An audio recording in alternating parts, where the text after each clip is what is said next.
Boa noite, meu irmão, minha irmã. Que a graça e a paz do nosso Senhor Jesus domine e reine sobre a sua vida, sobre o seu coração.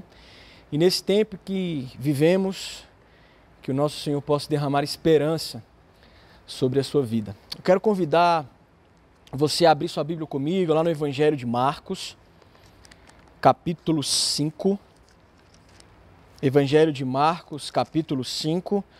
Nós estamos aí na sequência da exposição do Evangelho, do livro de Marcos, e hoje nós chegamos no capítulo 5 do Evangelho de Marcos, e nós vamos ler do verso 1 até o verso de número 20. Diz assim a palavra do Senhor, Marcos, capítulo 5, do verso de número 1 até o verso 20. Diz assim a palavra do Senhor: Entre mentes chegaram à outra margem do mar, a terra dos Gerazenos. Ao desembarcar, logo veio dos sepulcros ao seu encontro um homem possesso de espírito imundo, o qual vivia nos sepulcros e nem mesmo com cadeias alguém podia prendê-lo, porque, tendo sido muitas vezes preso com grilhões e cadeias, as cadeias foram quebradas por eles e os grilhões despedaçados, e ninguém podia subjugá-lo. Andava sempre, de noite e de dia, clamando por entre os sepulcros e pelos montes, ferindo-se com pedras. Quando, de longe, viu Jesus, correu e o adorou, exclamando com alta voz: Que tenho eu contigo, Jesus, Filho do Deus Altíssimo? Conjuro-te por Deus que não me atormentes. Porque Jesus lhe dissera: Espírito imundo, sai desse homem. E perguntou-lhe: Qual é o teu nome? Respondeu ele: Legião é o meu nome, porque somos muitos. E rogou-lhe encarecidamente que não os mandasse para fora do país. Ora, verso 11, pastava ali pelo monte uma grande manada de porcos. E os espíritos imundos rogaram a Jesus, dizendo: Manda-nos para os porcos, para que entremos neles. Jesus o permitiu. Então, saindo os espíritos imundos, entraram nos porcos e a manada, que era cerca de 2.000, precipitou-se de despenhadeiro abaixo, para dentro do mar, onde se afogaram. Os porqueiros fugiram e o anunciaram na cidade e pelos campos. Então saiu o povo para ver o que sucedera. Indo ter com Jesus, viram o endemoniado, o que tivera a legião, assentado, vestido em perfeito juízo, e temeram. Os que haviam presenciado os fatos contaram-lhes o que acontecera ao endemoniado e acerca dos porcos. E entraram a rogar-lhe que se retirasse da terra deles. Ao entrar Jesus no barco, verso 18, suplicava-lhe o que fora endemoniado que o deixasse estar com ele. Jesus, porém, não lhe o permitiu, mas ordenou-lhe: Vai para a tua casa, para os teus, anuncia-lhes tudo o que o Senhor te fez e como teve compaixão de ti. Então ele foi e começou a proclamar em Decápolis tudo o que Jesus lhe fizera, e todos se admiravam. Feche seus olhos, vamos orar. Pai, que o Senhor tenha misericórdia da minha vida, que eu possa ser um instrumento nas tuas mãos, que a tua palavra, que é a verdade, possa inundar a nossa alma nessa noite e trazer esperança, nos exortar, nos consolar. Ó Pai, em nome de Jesus, visita cada vida, cada irmão que está ali do outro lado da tela, sendo exposto à tua palavra, que mesmo de forma virtual, Senhor, o teu Espírito, que é onipresente, possa ir de encontro à vida desses meus irmãos, nesse momento, nessa hora, no dia do Senhor, neste domingo à noite. Deus, ir encher a vida, o coração, a mente de esperança. Perdoa os meus pecados, Pai. Limpa a minha vida, limpa o meu coração com o sangue poderoso de Jesus. E fala a nós por meio da tua palavra. Em nome de Jesus é que eu oro e te agradeço. Amém. Eu quero começar essa nossa reflexão lendo um pequeno trecho de um poema chamado Solombra, de Cecília Meirelles.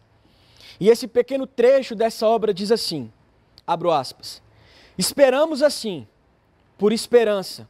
A espera vai se tornando sonho afável, mas descubro no olhar que te procura uma névoa de orvalho. Fecho aspas. Queridos, quando temos esperança, tudo se torna mais agradável, não é verdade?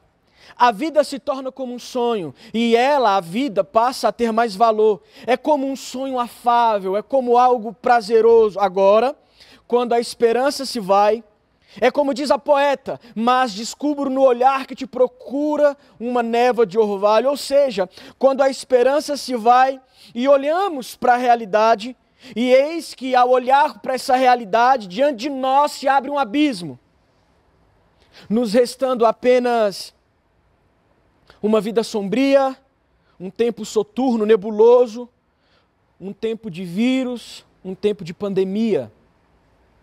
E essa experiência não é peculiar somente a mim, mas é uma experiência vivenciada por todos nós. Pessoas experimentam tempos de profunda esperança e alegria, mas que vez e outra, essas experiências passam por tempos, por momentos obscuros, tempos onde a gente busca uma névoa de orvalho como esperança, mas nada encontramos. E a Bíblia, a palavra de Deus, está repleta de pessoas, vidas, histórias, experiências assim. Homens e mulheres que atravessaram um tempo de esperança, mas também trilharam tempos de medo, de angústia, de desespero. E nesses tempos, uma fonte de esperança está na vida de Jesus, nas suas obras, na forma que ele viveu, na maneira de como ele atuou diante do desespero humano à sua volta. Mas sabe, quando a gente para analisar a vida de Jesus, as suas obras e a forma que ele lidou com a dor, com o sofrimento e com o desespero humano, a gente não consegue encontrar um padrão. Veja comigo. Ora Jesus cospe na terra, pega o barro e passa nos olhos de um cego, e o cego passa a ver. Em outro momento ele faz o mesmo.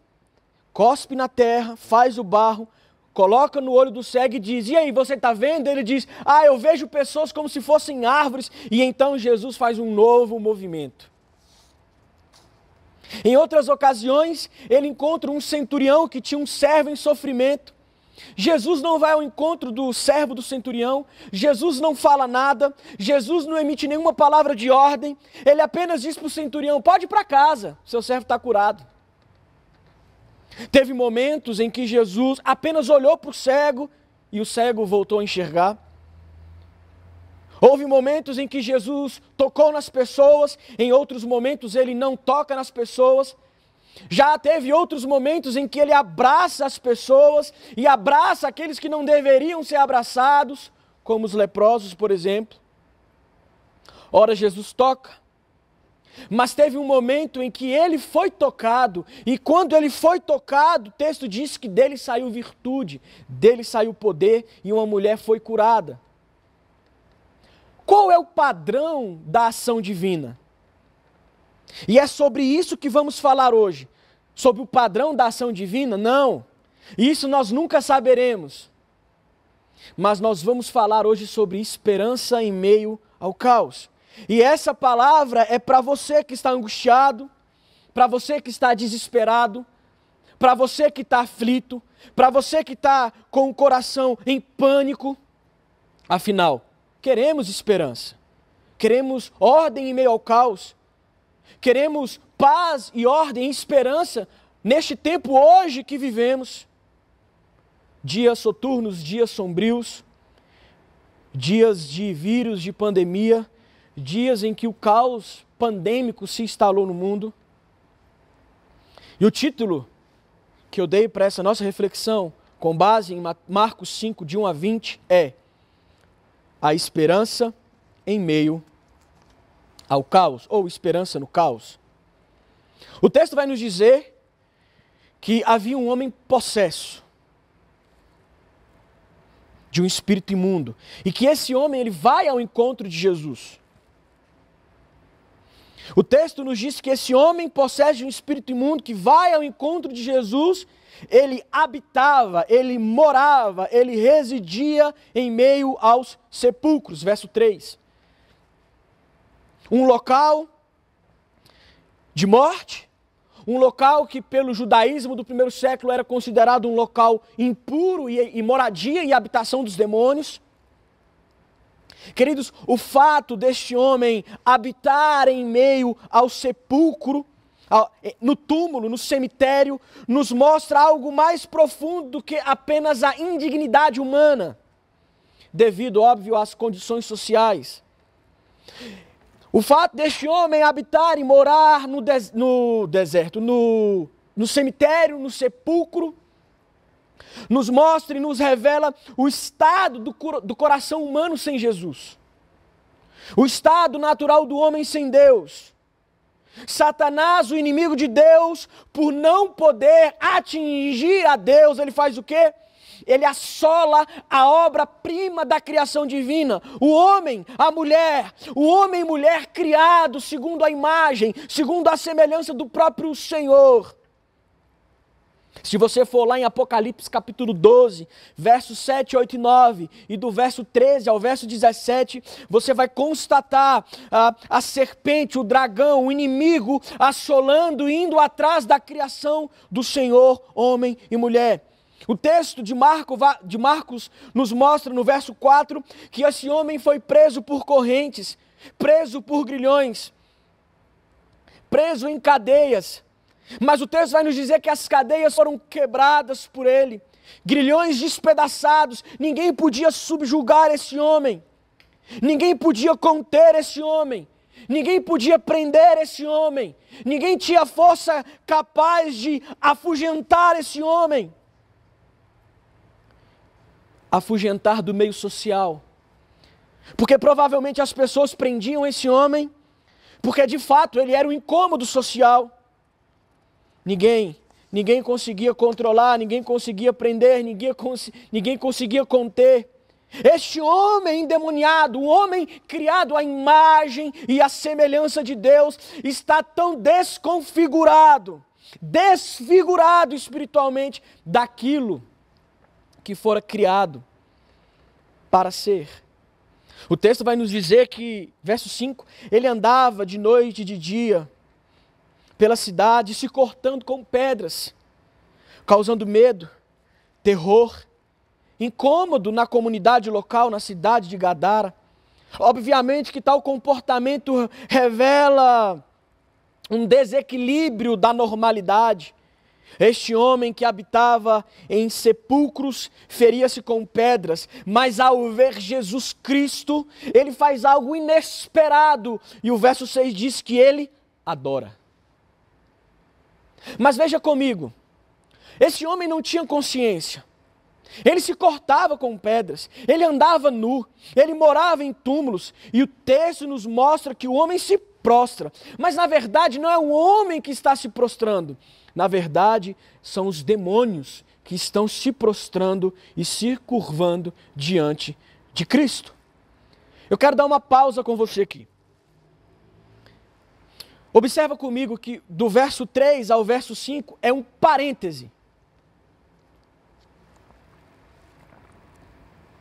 Porque no versículo 2, o autor fala de um homem se encontrando com Jesus. Do verso 3 ao verso 5, o autor vai narrar a condição em que aquele homem vivia. E no verso 6, ele retoma aquilo que ele estava falando no verso 2. No verso 6 ele diz: quando de longe viu Jesus, correu e o adorou. Por quê? Porque o foco do texto não é enfatizar a vida lastimável do homem possuído por demônios. Mas o foco do texto é mostrar o poder e a autoridade de Jesus Cristo diante da realidade espiritual demoníaca. Olha, Mulholland, um teólogo e um estudioso do Novo Testamento, ele narra esse encontro do endemoniado de Gadara com a pessoa de Jesus Cristo. E ele diz assim, abro aspas: A cena apresenta um encontro poderoso com consequências cósmicas. Cada um reconhece o poder que está por detrás do outro. Satanás vê seu reino invadido por Jesus. No entanto, ele planeja um contra-ataque com um exército de espíritos maus, esperando contra a esperança reconquistar seu domínio. A menção de uma legião de espíritos imundos poderia amedrontar alguém a ponto de se retirar. Jesus, porém, pelo poder da sua palavra, espalha terror no exército demoníaco. Fecho aspas. Nós temos do verso 7 ao verso de número 13, uma conversa de Jesus Cristo com a legião de demônios. E algo precisa ser dito aqui.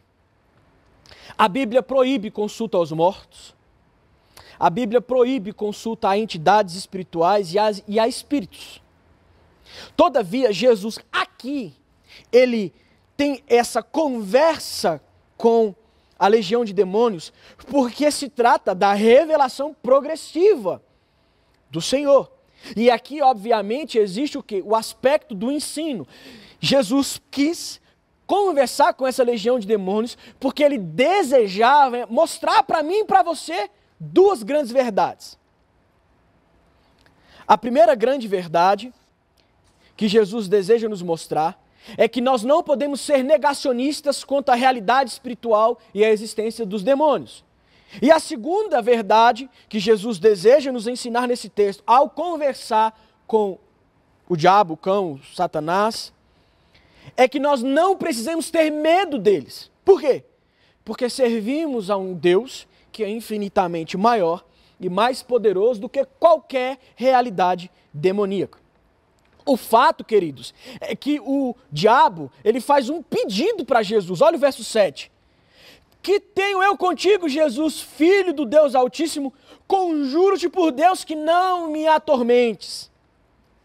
O pedido básico é, não me atormentas. Esse é o pedido da legião a Jesus. E Jesus atende o pedido da legião de demônios. E ele atende porque ainda não era chegada a hora. Do quê? Da legião dos demônios, de Satanás com seus demônios serem atormentados. Porque eles sabem que vai chegar o dia em que eles serão eternamente atormentados. E Jesus responde à pergunta, ao pedido, na verdade, da legião, com uma ordem, dizendo, ó, sai, espírito imundo desse homem, o espírito imundo saia desse homem. Você percebe? O homem que ninguém conseguia subjugar, o homem que corrente alguma, cadeia alguma, grilhão algum conseguia prender, é liberto com uma simples palavra de Cristo. Sai desse homem.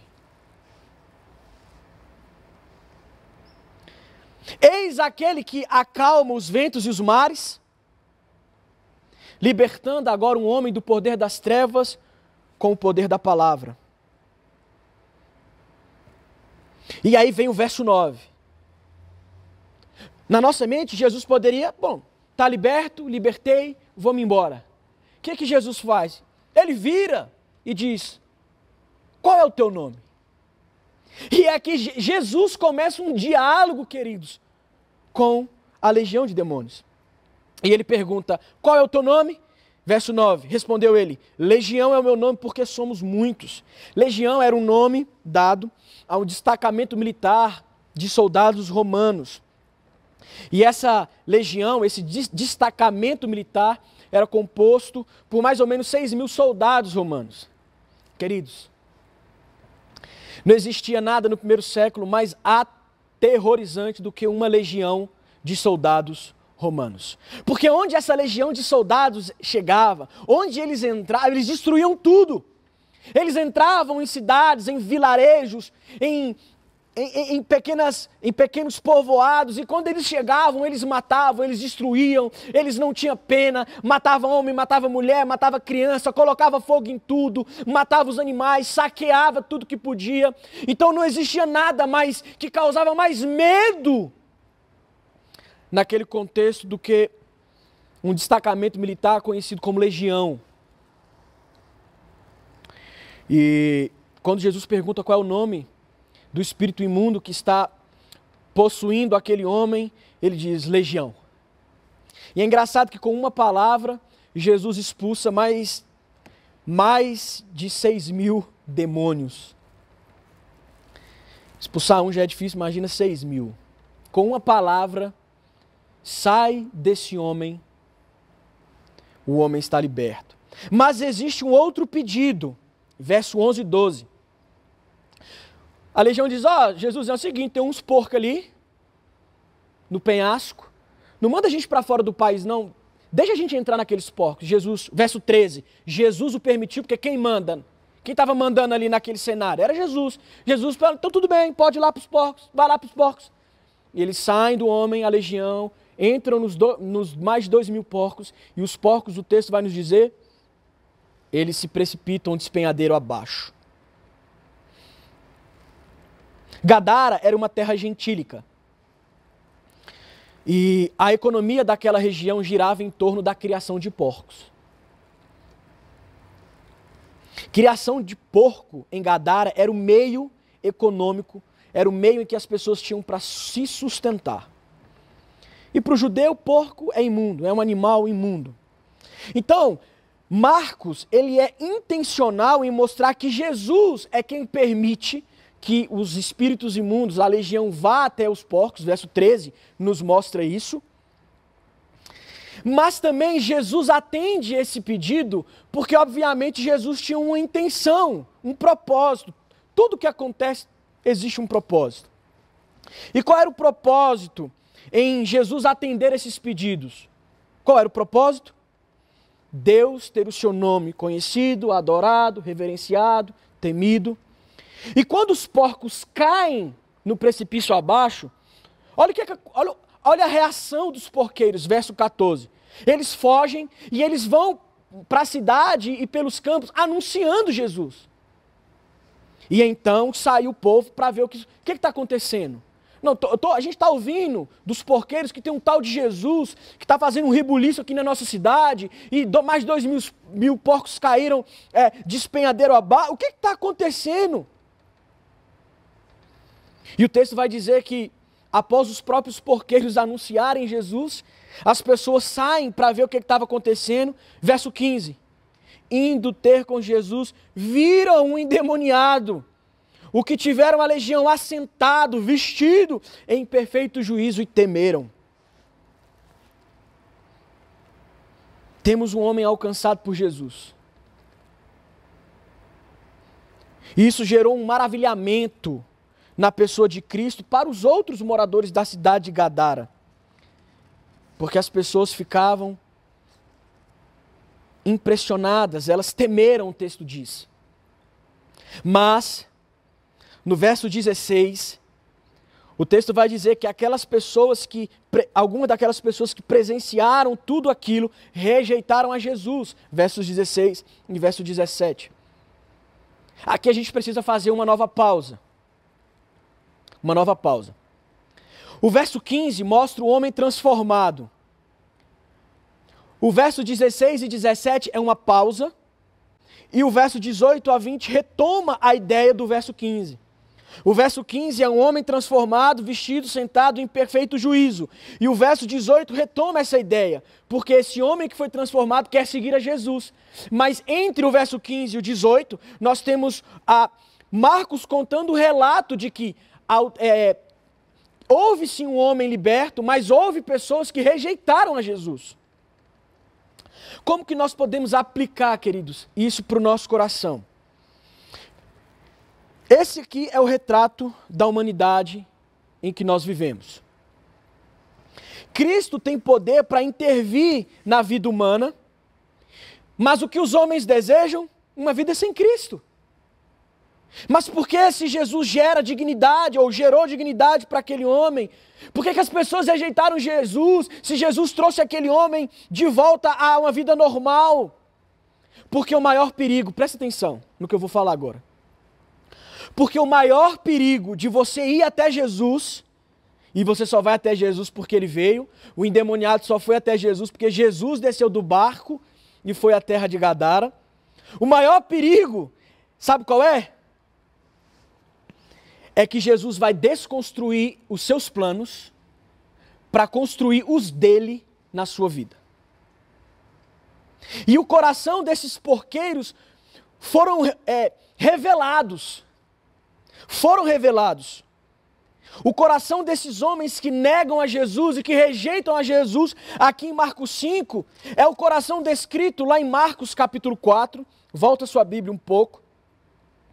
Marcos capítulo 4, verso 18 e verso 19. Diz assim: os outros, os semeados entre os espinhos, são os que ouvem a palavra, mas os cuidados do mundo, a fascinação da riqueza e as demais ambições concorrendo, sufocam a palavra, ficando ela infrutífera. Esses homens do capítulo 5, volta sua Bíblia para Marcos capítulo 5, verso 14. Esses porqueiros que fugiram anunciando Jesus, rejeitaram a Jesus, porque Jesus destruiu os planos. Jesus mandou os porcos para o precipício. Jesus está querendo dizer: vocês são sustentados não por causa de porcos, mas eu sustento vocês.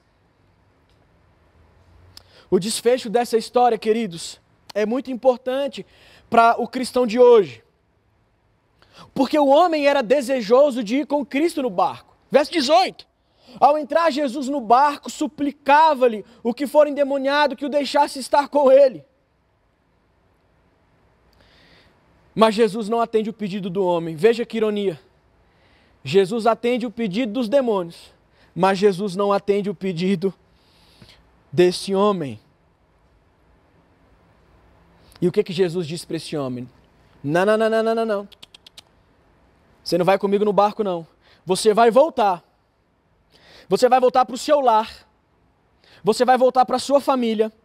Você vai voltar para a sua comunidade local. E você vai precisar gerar uma reconciliação com essas pessoas. Porque você importunava essas pessoas. E agora, em vez de importunar as pessoas, você vai testemunhar do que eu fiz na sua vida. E qual foi a resposta desse homem? Não poderia ser outra, óbvia. O texto vai nos dizer: então ele foi e começou a proclamar em Decápolis tudo o que Jesus lhe fizera, e todos se admiraram. Queridos, esse homem se tornou um missionário do reino de Deus. Uma testemunha viva do poder de Cristo sobre as realidades malignas. Sobre o reino de Satanás. E aqui eu quero trazer, antes de concluir, trazer algumas aplicações para o nosso coração. A primeira é que, da mesma forma que Cristo tem poder e domínio sobre os ventos e as águas do mar ao acalmar uma tempestade, que é o contexto anterior, Ele tem poder para gerar paz a um homem atormentado por demônios e trazer esperança em meio ao caos. Porque Ele é o Senhor que domina, Ele é o Senhor que permite e Ele é o Senhor que extirpa toda e qualquer pandemia no tempo dele, e se ele quiser, com apenas uma palavra, talvez do tipo: tá bom, coronavírus, chega, já deu o que tinha que dar. A segunda aplicação que temos para o nosso coração é que toda libertação espiritual tem a finalidade de produzir pessoas que preguem as boas novas do Evangelho. Fomos libertados das trevas, conduzidos para o reino da luz, para o reino do amor, com uma finalidade: sermos servos.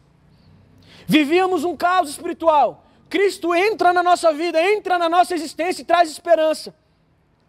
E devemos ser pregadores dessa esperança. Queridos, quando o Evangelho chega, junto dele vem a transformação, porque Ele é a transformação.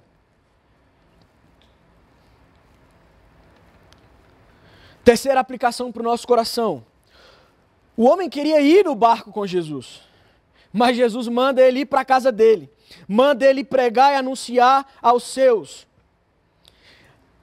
falar daquilo que aconteceu na vida dele, da sua libertação. Queridos, isso é o oposto de muitos cristãos de hoje. Cristãos consumistas de pregação. Essa pandemia e esse isolamento social, ela revela o seu nível espiritual. Essa pandemia, na verdade, esse isolamento revela muitas coisas para nós. Se a gente fosse fazer uma anamnese, uma reflexão profunda do nosso coração. Mas essa crise que estamos vivendo e esse isolamento social revela se de fato você entendeu o que é ser servo de Jesus. Revela se você de fato entendeu o que é ser servo de Cristo, ou vai revelar se você está apenas acostumado com uma espiritualidade de consumo. E por que eu estou trazendo essa exortação? Porque como você vai pregar, como você vai falar, como você vai anunciar o Evangelho de Jesus, se você não consegue, se você não tem a capacidade de entrar no seu quarto, de trancar a porta, como diz Mateus 6, de dobrar o seu joelho, de orar ao Senhor, de só você e Deus, você pegar a sua Bíblia, ler a palavra do Senhor e o Espírito Santo de Deus falar contigo sem uma mediação humana. Porque se você precisa todo dia, para ouvir a Deus, ter que ver um pastor falando, tem algo errado com a sua espiritualidade. De fato, o Senhor levanta pastores como homens para guiar, para pastorear, para aconselhar o rebanho. Mas, queridos, você tem livre acesso ao Senhor. Você não precisa de um pastor de terno e gravata com a Bíblia na mão, falando para você sobre a palavra. Você precisa de Jesus. E graciosamente Jesus usa pastores para trazer uma mensagem para o seu coração. O ponto, queridos, é que a gente não pode ter uma dependência humana. A gente tem que depender de Cristo. E esse isolamento revela, em conversa com outros pastores, pessoas em crise porque talvez não está tendo aquilo que gostaria, tanto acesso a conteúdo, e por mais que a gente viva numa era digital. Esse homem queria entrar no barco com Jesus para ver o que Jesus ia fazer. E o que Jesus disse? Você vai fazer aquilo que eu fiz na sua vida. Você vai pregar, você vai anunciar, você vai proclamar a verdade e a libertação que eu, Jesus, fiz em você. Você vai ser um pregador das boas novas, da esperança. Você não vai entrar no barco comigo e ficar vendo eu fazer as coisas, não. E uma última aplicação para o nosso coração. O tema da nossa igreja para esse ano de 2020 é o serviço. E você pode pensar, eu acho que o pastor Heber não pensou muito bem no tema, né? Serviço e a gente não está fazendo nada. Estamos sem atividade, estamos sem reunião de departamento. É bem verdade que ninguém ia adivinhar que a gente ia passar por essa pandemia. Mas sabe o que isso nos revela, queridos? Que a essência do serviço no reino de Deus é fazer o que Jesus ordenou para esse homem. E pregar, anunciar, é simples. O cristianismo é simples, como já disse C.S. Lewis. O cristianismo é puro e simples. Nós fomos chamados para pregar o evangelho de Jesus. Esse é o nosso serviço. Então, querido, quando você acha que você não pode servir e que não tem como servir porque não está tendo a reunião do departamento A, o ajuntamento com o grupo B, desculpa, mas talvez você não entendeu o que é serviço no reino de Deus. Mas pastor, como que eu vou pregar? Eu estou dentro de casa. Verdade. Mas a gente pode ligar. A gente pode mandar uma mensagem.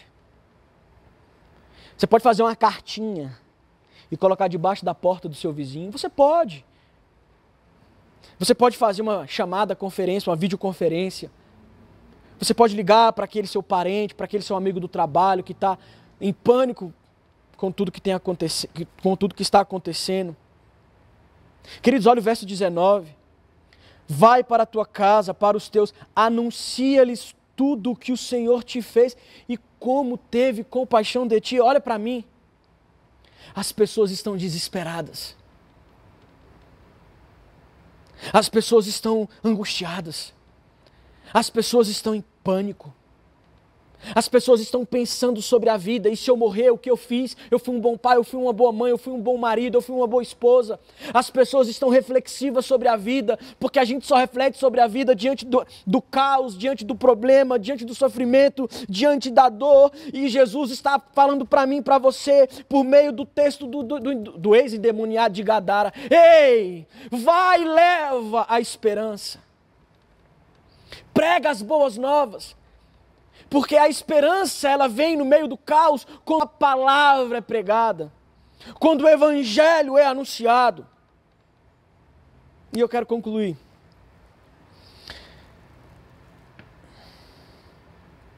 De fato, esse texto de Marcos 5 reforça a minha fala do início. Qual é a forma de Jesus agir? Lembra? Pegou, cuspiu na terra, passou no olho, toca, não toca, abraça, não abraça, tocaram nele. Qual é o padrão da ação divina? E aqui nesse texto a gente vê uma forma totalmente diferente. Jesus conversando com uma legião de demônios, libertando esse homem, demonstrando e mostrando para mim, para você, quem de fato tem poder e autoridade para promover esperança no caos. Queridos, a esperança não é um método, a esperança não é uma forma, a esperança não é um tempo específico, a esperança não é um lugar específico, a esperança é uma pessoa que age e quando atua na vida humana, produz nos piores cenários um tempo de esperança. Afinal, um homem que vivia entre túmulos, nu, ferindo-se com pedras, gritando nas ruas de Gadara, sem juízo, um atormentador social agora está vestido, de volta à sua família, em perfeito juízo, não mais atormenta a cidade de Gadara, mas agora passa a ser um atormentador das trevas, porque pela graça de Cristo, ele se tornou um pregador da esperança, que é Jesus. Um pregador das boas novas, um pregador do evangelho de Jesus. Meu irmão, Jesus está nos dando uma oportunidade de pregar o evangelho. Porque se tivesse tudo bem, todo mundo na sua rotina, todo mundo viajando, normalmente, muito difícil as pessoas se inclinariam a Jesus.